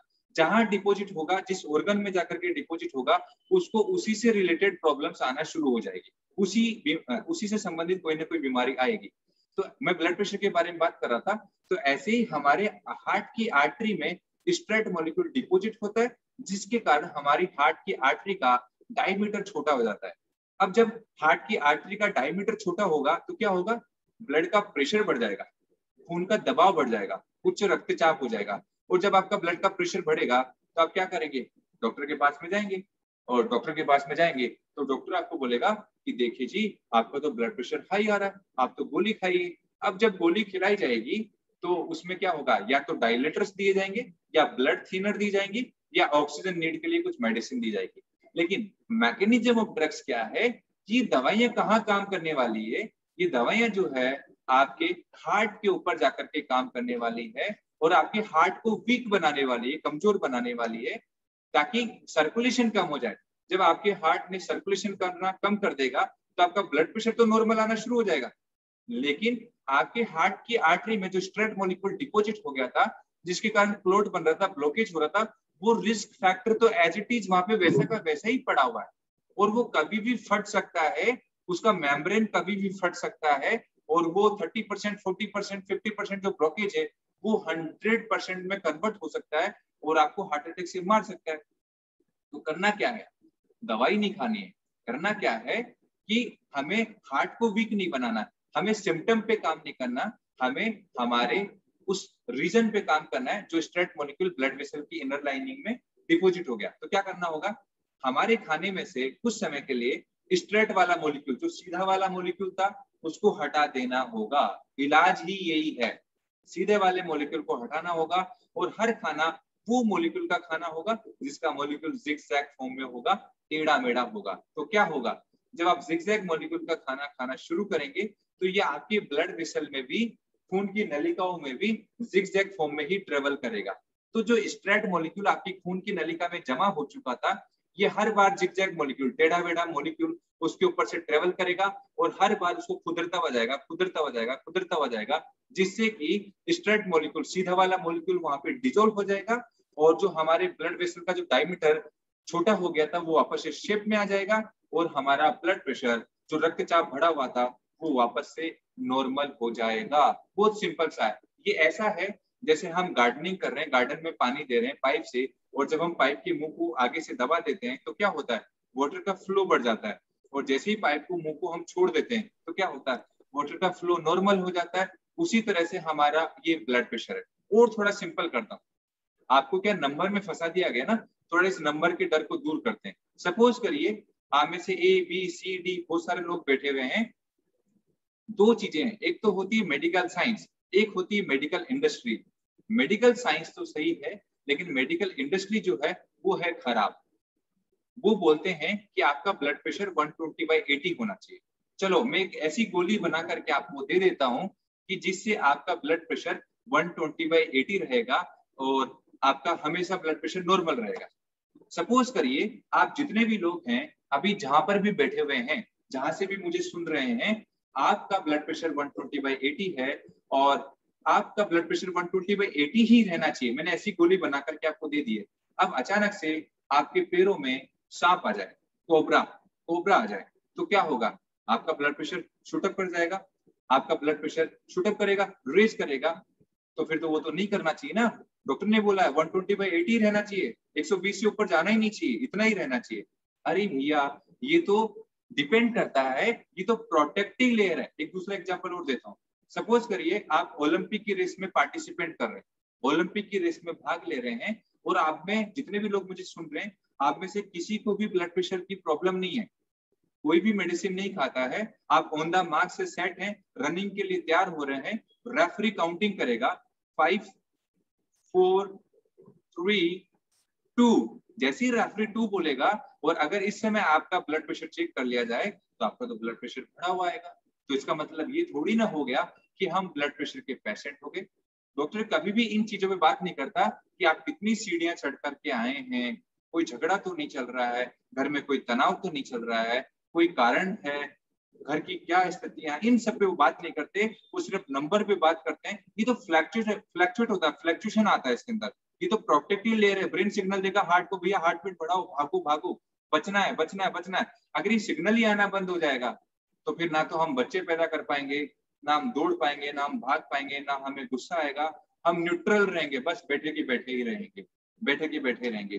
तो आईसीयू के अंदर कोई भी व्यक्ति हमारा जब एडमिट हो जाता है तो वहां तो लाइन सीधी नहीं चलनी चाहिए, एक जैसी नहीं चलनी चाहिए। वहां तो बोलते हैं ये ऊपर नीचे होती रहे, और जीवन में बोलते हैं कि हमारा ब्लड प्रेशर एक जैसा चलना चाहिए। ऐसा बिल्कुल भी पॉसिबल नहीं है। सुबह देखेंगे ब्लड प्रेशर अलग आएगा, दिन में देखेंगे ब्लड प्रेशर अलग आएगा, शाम में देखेंगे ब्लड प्रेशर अलग आएगा। आपको पता है इंडिया में, भारत के अंदर एक जगह है जिसका नाम है अंडमान निकोबार। वहां पे एक छोटा सा टापू है, छोटी सी जगह है जिसका नाम है जारावास। अगर यहाँ का डॉक्टर जारावास अगर चला जाए तो वहां के लोगों का ब्लड प्रेशर रहता है 90/60, 90/60। तो यहाँ का डॉक्टर जो है वहां के सारे लोगों को लो ब्लड प्रेशर का पेशेंट बता देगा, लो ब्लड प्रेशर का पेशेंट। और अगर वहां का डॉक्टर यहाँ आ जाए तो उसके हिसाब से तो सारे फिर पेशेंट हाई ब्लड प्रेशर के पेशेंट है। कहने का मतलब नंबर इंपॉर्टेंट नहीं है, आगे और नंबर पे बात करेंगे। नंबर इंपॉर्टेंट नहीं है, हमें कैसा फील हो रहा है, हमें कैसे महसूस हो रहा है। सबकी हाइट अलग है, सबका ब्लड ग्रुप अलग है, सबका वजन अलग है, सबका कमर का साइज अलग है, सबकी आवाज अलग है, सबका फिंगरप्रिंट अलग है, सबका वेट अलग है, जूते का नंबर अलग है, आंखों का नंबर अलग है। तो जब भगवान ने हर एक आदमी का एक जैसा नंबर नहीं बनाया तो फिर एक नंबर भारत के सभी लोगों के ऊपर एज इट इज कैसे लागू हो सकता है। तो ये नंबर का गेम चल रहा है, नंबर नहीं, हेल्थ को अचीव करना है। आगे चलते हैं। तो ये था आपका ब्लड प्रेशर बड़े आराम से ठीक किया जाता है। और डॉक्टर के पास में जब जाते हैं तो ब्लड प्रेशर हाई है, गोली खाओ नहीं तो हार्ट अटैक आ जाएगा, ऐसे बोला जाता है। और फिर बेचारा 5-10 साल 15 साल दवा खाता है, फिर बाद में फिर भी हार्ट अटैक आ जाता है। फिर उसको पूछते हैं अगर आ गया तो क्या होगा, फिर मैं बैठा हुआ ना। और जितने भी कार्डियोलॉजिस्ट है वो बेचारे खुद ही स्टंट लगा लगा करके घूम रहे हैं, तो वो बेचारे खुद ही अपने हार्ट को नहीं बचा सकते, तो आप लोगों के हार्ट को कहाँ से बचा पाएंगे। तो ये था ब्लड प्रेशर। अगला टॉपिक जिसका नाम है कोलेस्ट्रॉल, बड़ा इंपॉर्टेंट टॉपिक है। मैं थोड़ा समय का अभाव है, थोड़ा फास्ट बोल रहा हूँ, लेकिन समझ में सारी चीजें आएंगी। कोलेस्ट्रॉल हमारी बॉडी में कई बार आपने देखा होगा कोलेस्ट्रॉल बढ़ जाता है और डॉक्टर बोलता है देखिए जी आपका तो कोलेस्ट्रॉल हाई आ रहा है। सबसे पहले टोटल कोलेस्ट्रॉल ही हुआ करता था, फिर बाद में ये एक चीज और जोड़ दी एचडीएल को लेकर के आ गए, फिर एचडीएल की बहन आ गई एलडीएल, फिर उसकी छोटी बहन आ गई बीएलडीएल, और अभी एक नई चीज और लेकर के और आ गए हैं जिसका नाम है ट्राइग्लिसराइड। लेकिन शुरुआत में सिर्फ टोटल कोलेस्ट्रॉल ही देखा करता था। अब क्या होता है, अगर टोटल कोलेस्ट्रॉल में नहीं फंसेगा तो साला एचडीएल में फंस जाएगा, एचडीएल में नहीं फंसेगा तो एलडीएल में फंस जाएगा, एलडीएल में नहीं फंसेगा तो वीएलडीएल, फिर लास्ट में एक नई चीज और जोड़ दी ट्राइग्लिसराइड। अगर 4 में नहीं फंसा तो यहाँ तो फंस ही जाएगा, कहीं ना कहीं तो दवा उसको दे ही देनी। समझ पा रहे? टोटल कोलेस्ट्रॉल सबसे इंपोर्टेंट होता है, बाकी सब भाई बहन है इसके। अब मैं आपको बात करता हूँ, कोलेस्ट्रॉल जब भी किसी का बढ़ जाता है तो वहां पे आम लोगों को एक ड्रग खिलाया जाता है, जो ड्रग है कोलेस्ट्रॉल लोअरिंग ड्रग। और जो भी दवा खिलाई जाती है उसके नाम के आगे स्टैटिन लिखा हुआ रहता है। स्टैटिन चाहे वो कोई भी कंपनी की हो, कोई भी ब्रांड की हो, उस दवा के आगे स्टैटिन लिखा हुआ रहता है। लेकिन क्या आपको पता है आपका लीवर भी कोलेस्ट्रॉल बनाता है? क्या आपको पता है आपके ब्रेन को भी कोलेस्ट्रॉल की जरूरत होती है? क्या आपको पता है कोई भी बर्ड, कोई भी पक्षी का अंडा जो होता है उसमें ऐसी कौन सी चीज है जिसके कारण उसमें उस जो बच्चा है उसका उस अंडे के अंदर वो जीवित रह पाता है? उसका एक ही कारण है, उसके अंदर 60% कोलेस्ट्रॉल होता है, और ये 60% कोलेस्ट्रॉल है वो बहुत ही ज्यादा काम की चीज है। तो मैं अब आपको समझाता हूँ कि कोलेस्ट्रॉल लोअरिंग ड्रग क्यों नहीं खाना चाहिए, और कोलेस्ट्रॉल जब बढ़ जाए तो वो तो डाइट तो मैं आगे आपकी बताने वाला ही हूँ। आपको जो भी कोलेस्ट्रॉल को घटाने की दवा खिलाई जाती है उसका नाम है स्टैटिन, और आपको पता है इस दवा को एक्स कैटेगरी ड्रग्स में रखा गया है। एक्स कैटेगरी ड्रग्स मतलब कोई भी प्रेग्नेंट वुमेन चाहे उसका कितना ही कोलेस्ट्रॉल बढ़ रहा हो, उसको कभी भी कोलेस्ट्रॉल लोअरिंग ड्रग नहीं खिलाया जाएगा, नहीं दिया जाएगा। और कोई भी पुरुष अगर लगातार कोलेस्ट्रॉल लोअरिंग ड्रग को खाता रहेगा तो आगे जाकर के उसको इनफर्टिलिटी के चांसेस भी होते हैं। लेकिन आपको कोलेस्ट्रॉल तो कम करना है, लेकिन कभी डॉक्टर ये नहीं बताता कि जो स्टैटिन है कोलेस्ट्रॉल लोअरिंग ड्रग है, ये कैसे जाकर के आपके कोलेस्ट्रॉल को कम करेगी। तो पहले ये समझना है कि हमारी बॉडी में कोलेस्ट्रॉल कहाँ बनता है। हमारी बॉडी में एक एंजाइम है, एक हार्मोन है जिसका नाम है कोक्यूटेन के दो काम होते हैं। एक काम तो वो कोलेस्ट्रॉल की असेंबली पाइपलाइन में कोलेस्ट्रॉल को बनाने का काम करता है, और दूसरा उस कोक्यूटेन का काम है हार्ट को स्ट्रेंथ देना, हार्ट को ताकत देना। तो कोक्यूटेन दो काम कर रहा है, कोलेस्ट्रॉल के असेंबली पाइपलाइन में कोलेस्ट्रॉल को बना रहा है जितना शरीर को रिक्वायरमेंट है, जरूरत है, और दूसरा हार्ट को स्ट्रेंथ देना, हार्ट को ताकत देना। जब हम कोलेस्ट्रॉल लोअरिंग ड्रग खाते हैं, स्टैटिन खाते हैं, तो ये स्टैटिन कोई कोलेस्ट्रॉल पे जाके काम नहीं करता है। ये जो स्टैटिन है वो आपके एंजाइम कोक्यूटेन पे जाके काम करता है कि आपको काम को कम करना है।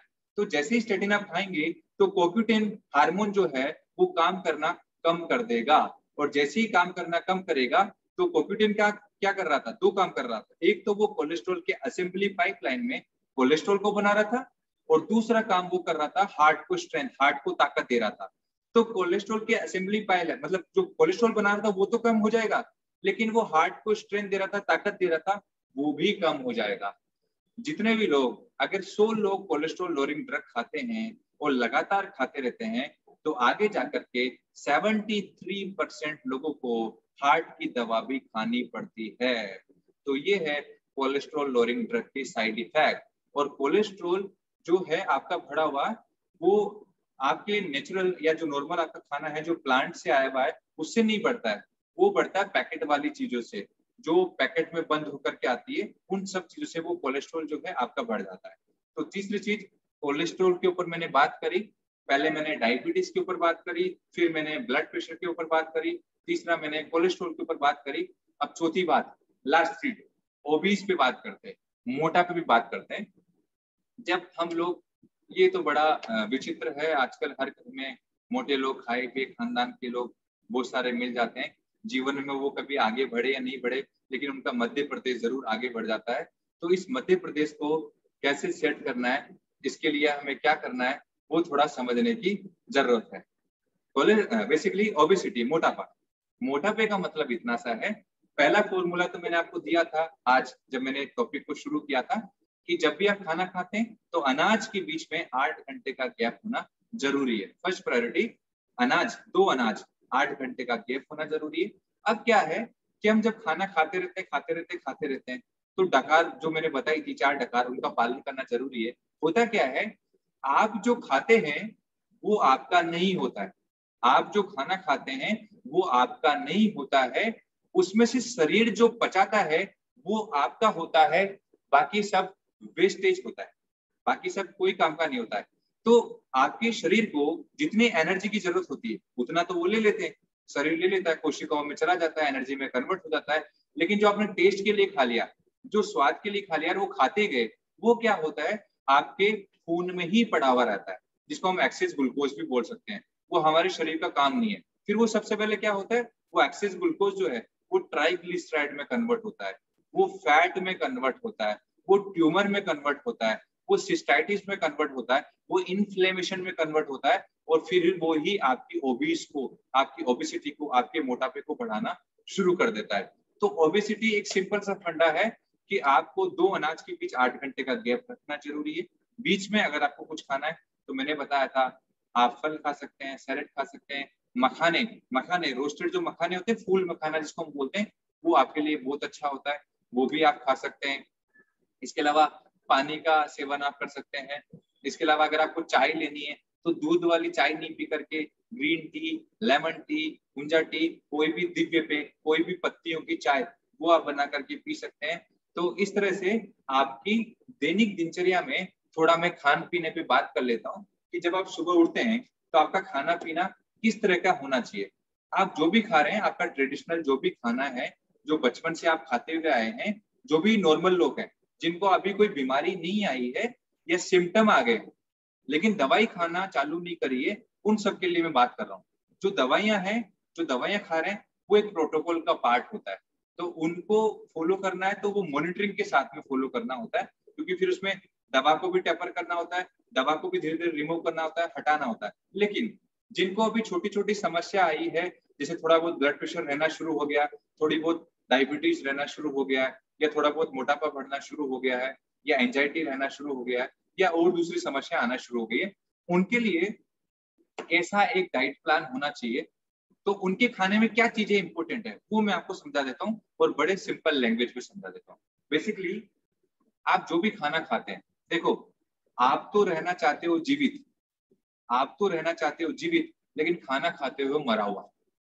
आप तो रहना चाहते हो जीवित और खाना खाते हो हमेशा सुबह दोपहर शाम को मरा हुआ। मरे हुए का मतलब ये है, आप देखो, कुत्ता, बिल्ली, शेर, ये नॉन वेजिटेरियन है, लेकिन जब भी सॉरी बीमार हो जाते हैं तो ये क्या करते हैं, ग्राउंड में भागते हैं, और ग्राउंड में भाग करके वहां क्या खाते हैं, घास खाते हैं, घास। और उस घास को खाने के बाद क्या करते हैं, वोमिटिंग करते हैं, उल्टी करते हैं, और उसके बाद में ठीक हो जाते हैं। ऐसे ही इंसान भी बीमार होता है और ये भी भागता है, लेकिन ये ग्राउंड में नहीं भागता, ये सीधा डॉक्टर के पास में भागता है, और फिर डॉक्टर क्या करता है, इसकी गाड़ी के स्टीयरिंग को पकड़ता है और फिर ऐसे ऐसे उसको घुमाता रहता है, और ये पूरी जिंदगी भर उस फिर घूमता ही चला जाता है। इसका फिर डीएनडी होता है लास्ट में, और कुछ होता नहीं। तो मैं आज आपको एक खाने की बात कर रहा हूँ जिसको समझना जरूरी है। आपको पता है, इस इंसान को छोड़ करके इस धरती पर कोई भी जीव पका हुआ खाना नहीं खाता। पका हुआ अगर हम उसको दे देते हैं तो 40% वो पका हुआ खाना खाता है, बाकी 60 to 70% वो कच्चा खाना ही खाता है, रॉ फॉर्म में खाता है, और जिंदगी भर फर्स्ट क्लास रहता है, मस्त रहता है, आनंद में रहता है।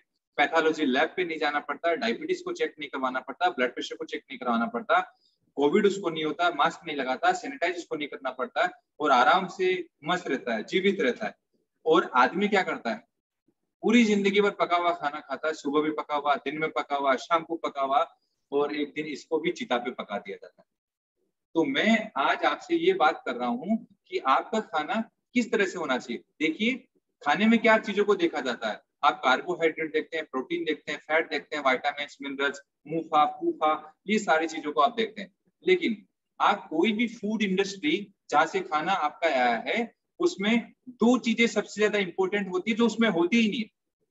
आपकी बीमारियां क्यों आ रही है, आपके शरीर में बीमारियां क्यों बढ़ती चली जा रही है, उसका सिर्फ एक ही कारण है कि आपके खाने में जो दो चीजें होनी चाहिए वो है ही नहीं, वो खत्म है। और आप जो खाना खा रहे हैं उससे क्या हो रहा है, सिर्फ आपका पेट भर रहा है, आपका आपका जीवन चल रहा है, आपको उससे एनर्जी मिल रही है, आपको उससे ताकत मिल रही है, लेकिन जो भी आपकी बीमारी है, जो भी आपकी समस्या है, वो रिवर्स नहीं हो पा रही है, वो हील नहीं हो पा रही है।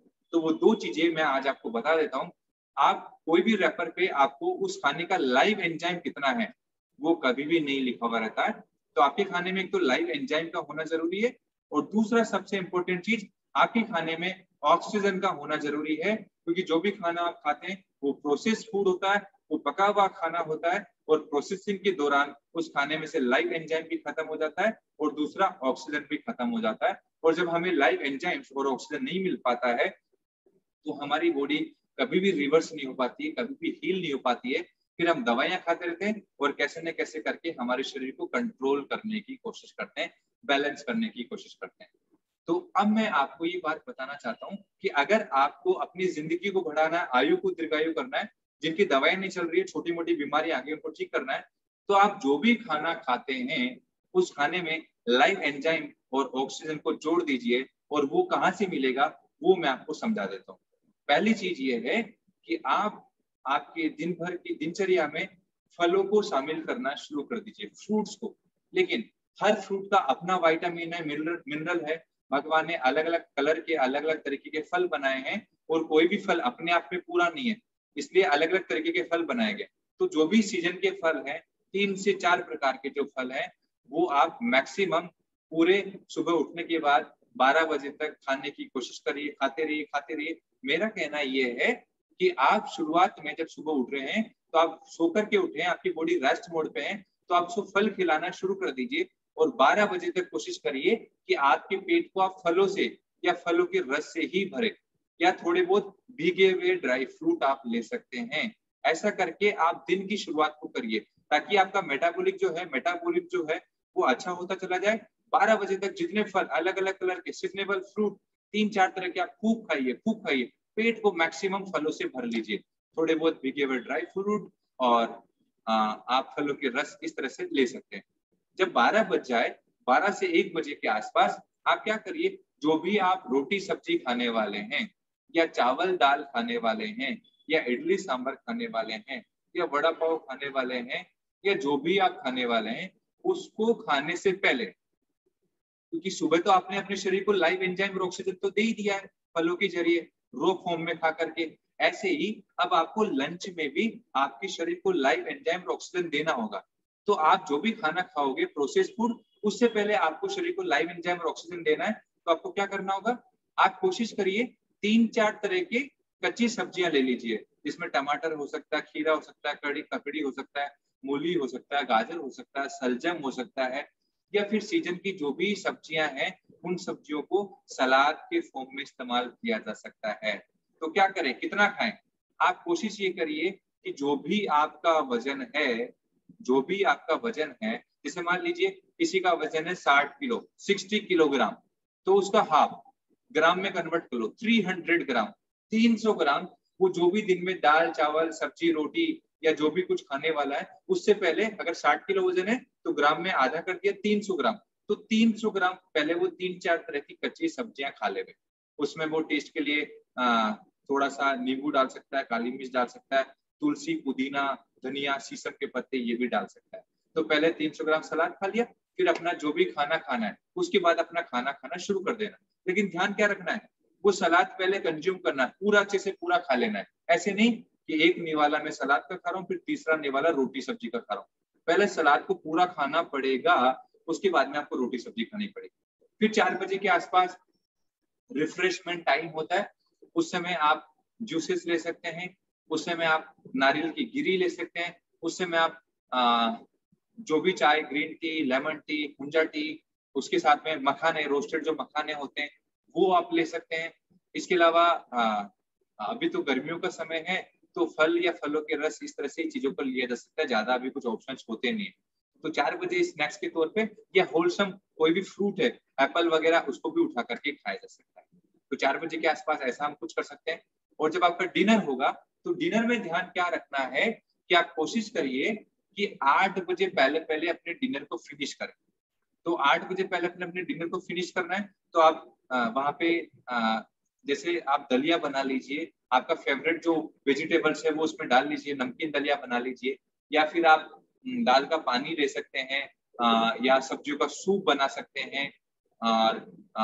जौ का दलिया, अभी इससे गर्मी चल रही है तो इस समय आपके लिए जौ बहुत अच्छा है, पेट की तासीर को भी सही रखेगा, ठंडा रखेगा। तो आप दलिया बना सकते हैं, जौ का दलिया ज्यादा अच्छा है। कभी कभी आप मल्टीग्रेन चपाती, जो भी मल्टीग्रेन आटा है उसमें सोयाबीन और चावल नहीं होना चाहिए, बाकी सब चीजें आप मिला सकते हैं। सोयाबीन और चावल बिल्कुल नहीं होना चाहिए, बाकी आप गेहूं, जो चना, रागी, ये सब कुछ मिला करके मल्टीग्रेन आटा, रेशो आप अपने टेस्ट के हिसाब से भी रख सकते हैं। तो इस तरह से आप मल्टीग्रेन आटा उसका फुल्का बना करके रात को ज्यादातर हरी सब्जियां, बीन्स वगैरह, लौकी वगैरह, टमाटर वगैरह, इस तरह की सब्जियां ही खानी चाहिए। आलू, भिंडी और सोयाबीन तो वैसे आदमी के लिए बना ही नहीं है, अगली बार जब टॉपिक लूंगा तो एक्सप्लेन करूंगा सोयाबीन क्यों नहीं खाना चाहिए।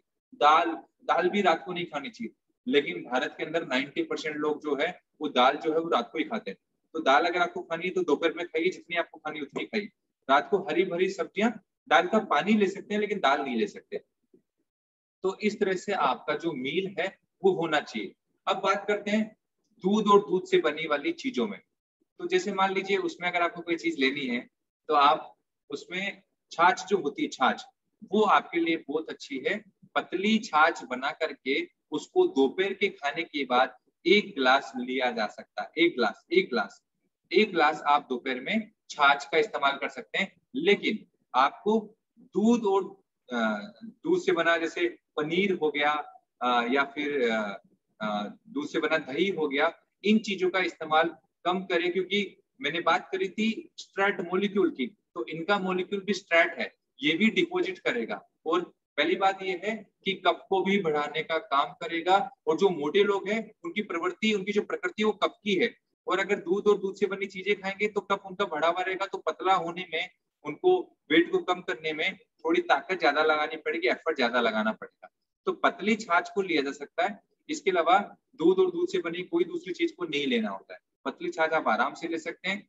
और होलसम फूड में नेचुरल जो भी प्लांट से आई हुई चीजें, वो सारी चीजों को आप खा सकते हैं। और आप बोलेंगे कितना खा सकते हैं? जितनी आपकी मर्जी हो, जब जब आपको भूख लग रही हो उतना आप खा सकते हैं। पूरे पेट को आप अच्छे से भर सकते हैं। और ये खाना, ऐसा खाना आप खाएंगे तो ये डाइजेस्ट भी बड़ा आराम से हो जाता है, आसानी से हो जाता है। और आप अपने शरीर को रोगी से निरोगी कर सकते हैं, आप अपने शरीर को बैलेंस कर सकते हैं। और आप अपनी बॉडी को भगवान ने जिस शेप में आपको भेजा था, जिस इलास्टिसिटी में आपको भेजा था, उस इलास्टिसिटी को आप बरकरार रख सकते हैं। क्योंकि अभी वो आपकी इलास्टिसिटी जा चुकी है, आपके शरीर में प्लास्टिसिटी आ गई है। तो इस प्लास्टिसिटी शरीर में ही ब्लॉकेज बनते हैं, क्लॉट बनते हैं, और इस प्लास्टिसिटी को हटाना है, इलास्टिसिटी में आना है। तो अपने खाने पीने का तो ध्यान रखना ही है। इसके अलावा मेरा नंबर जो है मैं आपको शेयर कर देता हूँ, और एक ग्रुप में मैं आपको जोड़ दूंगा, जहाँ पे आपके कोई भी सवाल होंगे, जो भी नए लोग मुझसे पहली बार जुड़े हैं वो वहाँ पे अपने सवाल को पूछ सकते हैं। उस सवाल पे मैं 12 से 24 घंटे में आपको जवाब दूंगा, और उस जवाब को पढ़ सकते हैं और उस हिसाब से अपनी दिनचर्या को सुनिश्चित कर सकते हैं। मेरा नंबर आप नोट कर सकते हैं, 7062976248। मैं दोबारा से रिपीट कर देता हूँ, 7062976248। ये मेरा व्हाट्सएप नंबर भी रहेगा। यहाँ पे आपकी कोई भी क्वेरी रहेगी, कोई भी सवाल रहेगा, जो भी टॉपिक्स आज हमने लिए हैं, इन टॉपिक से भी अगर कोई जुड़ा हुआ सवाल रहेगा तो आप यहाँ पे डालेंगे तो उसका जवाब आपको मिलेगा। और आप में से जो भी नए लोग जुड़े या जो भी लोग जुड़े हुए हैं, अगर आप देखना चाहते हैं कि वास्तव में ऐसा होता है कि डायबिटीज रिवर्स होती है, हील होता है, या हमारा ब्लड शुगर कंट्रोल होता है और दवाइयां कम होती चली जाती है, तो अभी हम एक फ्री हमारा एक रिवर्सल प्रोग्राम करेंगे। तो आप अपने नाम इस नंबर पे भी भेज सकते हैं जो नंबर मैंने आपको दिया है। तो उन 3 दिनों के दौरान सिर्फ ये 3 दिनों का रिवर्सल प्रोग्राम होगा, ताकि आप जान सके, अपने आप को चेक कर सके, और वो फ्री होगा। वहां पे कोई डन चार्जेस वगैरह नहीं होंगे। वहां पे आकर के आप 3 दिन के लिए मेरी टीम के साथ में जुड़ करके, मेरी टीम रहेगी जो आपको मॉनिटरिंग करेगी, और मॉनिटरिंग के साथ में आपको, आप सुबह क्या खा रहे हैं, दोपहर में क्या खा रहे हैं, शाम को क्या खा रहे हैं, रात में क्या खा रहे हैं, वो सारी चीजें वो मॉनिटर करेंगे। और आप जो भी दवा खाते हैं, जिस भी तरह की मेडिसिन ले रहे हैं, आपका ब्लड शुगर, आपका ब्लड प्रेशर, वो सब चीजें अपडेट करना है। और फिर वो कैसे आपको टैपर करना है मेडिसिन को, कैसे उसको बैलेंस करना है, ये सब कुछ जो रिजल्ट है, ये जो चेंजेस है, आपको 3 दिन में ही नजर आएंगे। और उसके बाद अगर आप मेरे साथ में जुड़े रहना चाहते हैं, उस प्रोग्राम को आगे बढ़ाना चाहते हैं, तो बाकी सर्विसेज भी हम लोग आपको अपडेट कर देंगे। लेकिन इसमें हम सिर्फ टीम लोगों को लेंगे जो वास्तव में इंटरेस्टेड रहेंगे। पहले वो अपनी मेडिकल कंडीशंस को अपडेट करेंगे, और 3 दिन का हम कैंपेन चलाएंगे, प्रोग्राम चलाएंगे। और आज रात को 12 बजे से पहले पहले वो आप भी हो सकते हैं, आपकी जानकार भी हो सकते हैं, आपके रिलेटिव्स भी हो सकते हैं, आपके फैमिली के लोग भी हो सकते हैं, वो कोई भी दुनिया के कोई भी कोने में रहते हो, वो कहीं से भी हो सकते हैं। वो मेरे यहाँ पे अपना नंबर भेज करके, अपने मेडिकल कंडीशंस को भेज करके 3 दिन के रिवर्सल प्रोग्राम को ज्वाइन कर सकते हैं। और हम लोग उनके साथ में जुड़ेंगे, मैं और मेरी टीम उनके साथ में बनेंगे, और उनके रिवर्सल प्रोग्राम में हम उनकी मदद करेंगे। मेरा सिंपल सा मकसद ये है कि जब ओसामा बिन लादेन लोगों को मरने मिटने के लिए तैयार कर सकता है, तो मैं तो लोगों को जीने के लिए तैयार करूँ। तो हम लोगों को जीना सीखना है, कैसे जीना है। और आपको और भी कहानियां, और भी स्टोरी अगर आपको जाननी है, समझनी है, देखनी है, तो मेरा एक फेसबुक पेज है जिसका नाम है फूडोगा, FOODOGA। फूडोगा मेरा एक फेसबुक पेज है, वहां पे आप जाएंगे, FOODOGA, फूडोगा फेसबुक पेज पे आप जाएंगे, तो वहां पे आप बहुत सारे लोगों की कहानियों को पढ़ सकते हैं, बहुत सारे रिव्यूज आप देख सकते हैं। उसमें डायबिटीज के लोग भी मिलेंगे, आपको ब्लड प्रेशर के लोग मिलेंगे, थायराइड के लोग मिलेंगे, कैंसर के लोग मिलेंगे, और जो सबसे बड़ी अभी जो डर चल रहा है, खौफ चल रहा है, कोविड। तो ये तो मैं हमेशा पिछले 2 साल से बोलता हुआ आ रहा हूँ कि ये पैंडेमिक नहीं है, तो प्लैंडेमिक है। मैंने और मेरी मेडिकल टीम ने बहुत सारे केसेस देखे, उसमें नॉर्मल भी देखे, उसमें माइल्ड भी देखे, और उसमें क्रोनिक भी देखे, और जिनका HRCT 16 था वो भी देखा, जिनका डी डाइमर 850 प्लस चला गया था वो भी देखा, जिनका CRP लेवल बहुत हायर साइड चला गया था वो भी देखा, जहां डॉक्टर ने बोला इनको तो हॉस्पिटल और बेड की जरूरत है, उसके बिना रह ही नहीं सकते, और वो सब लोग अपने घर में, अपने घर के बेड पे लेटे लेटे बड़े आराम से ठीक हो गए। तो ये खौफ का व्यापार है, ये डर का व्यापार है। सारी चीजों को आप अपने घर पे ठीक कर सकते हैं, लेकिन उसके लिए वो एटमॉस्फेयर, वो एनवायरनमेंट, वो माहौल देने की जरूरत होती है। तो आशा और उम्मीद है कि मैंने पिछले 1 घंटे से ज्यादा का समय हो गया, 15 मिनट ज्यादा हो गए, तो मैंने जो भी आपको बोला होगा आपको समझ में आया होगा। हो सकता है आपके बहुत सारे सवाल भी बने होंगे, उसके लिए मैंने आपको एक नंबर डाल दिया है। उस नंबर पे जो भी सवाल आपके बने हैं, वो सवाल जरूर आप अपना लिखिएगा। और जो प्रोग्राम हम करने जा रहे हैं आगे आने वाले 3 दिन के लिए, आज 12 बजे तक सबके नाम आप भेज दीजिएगा, वो कोई भी हो सकता है, उनके नाम आप भेजिएगा, हम उनको मॉनिटरिंग पे लेंगे, और 3 दिन हम उनके साथ में बनेंगे। और आप लोगों से बात करके, कन्वर्सेशन करके मुझे बहुत अच्छा लगा, और मेरी जो बात है आपको समझ में आई होगी। आज पहली बार हो सकता है बहुत सारे लोग मुझे पहली बार सुन रहे हो, तो उनके कई लोगों के सर के ऊपर से भी गई हो, और जो पुराने लोग हैं उनके तो सर में ही रही होगी, अंदर ही रही होगी। आगे और भी ऐसे सेशंस लेते रहेंगे, करते रहेंगे। अभी एक सेशन हम अगला जो रखेंगे वो योग के ऊपर रखेंगे, योग के ऊपर। तो योग का सेशन, जैसा कि मैं हमेशा कहता हूँ, एक जन्म माँ की कोख से होता है और दूसरा जन्म योग से होता है। तो योग जो है वो एक जीने की कला है, लेकिन वहां पे भी एक मैकेनिज्म है, वो मैकेनिज्म को हमें सीखने की जरूरत है। सबकी इलास्टिसिटी अलग है, तो हर व्यक्ति के हिसाब से, हर व्यक्ति की कंडीशन के हिसाब से इस बार तो हम क्या करेंगे, पहले रजिस्टर कर लेंगे उनकी एज वगैरह, उनके ब्लड ग्रुप वगैरह, फिर उस हिसाब से कंडीशन को तैयार करेंगे और फिर इंडिविजुअली उन सब लोगों पे हम बात करेंगे और वो सबको काम देगा, सबको फायदा देगा। तो अगला जो क्लास होगा अगले रविवार को 12 बजे, वहां पे हम योग की क्लास रहेंगे और जिसकी जो समस्या है उसमें बहुत सारी डिजीज पे कि कौन सा योग करना है, कौन सा नहीं करना है, किन चीजों का ध्यान रखना है, किन चीजों का ज्यादा ध्यान रखना है, कब करना है, कब नहीं करना है, वो सारी चीजों पे हम बात करेंगे। तो अगला सेशन रविवार को 12 बजे हम योगा सेशन रखेंगे और उसमें भी बहुत सारी चीजों को हम निकालेंगे, खोजेंगे और मैं कोशिश करूंगा कि मैं आपको सारी चीजें समझा पाऊं। आपको अपने शरीर से प्यार करने की जरूरत है, जानने की जरूरत है, क्योंकि भगवान ने तो हमें बिल्कुल, परमात्मा ने जो भी शक्ति ने हमें भेजा है वो तो बिल्कुल फर्स्ट क्लास भेजा था और ये जो कुछ भी कबाड़ा हुआ है जाने अनजाने में हमारी ही कुछ गलतियां हैं।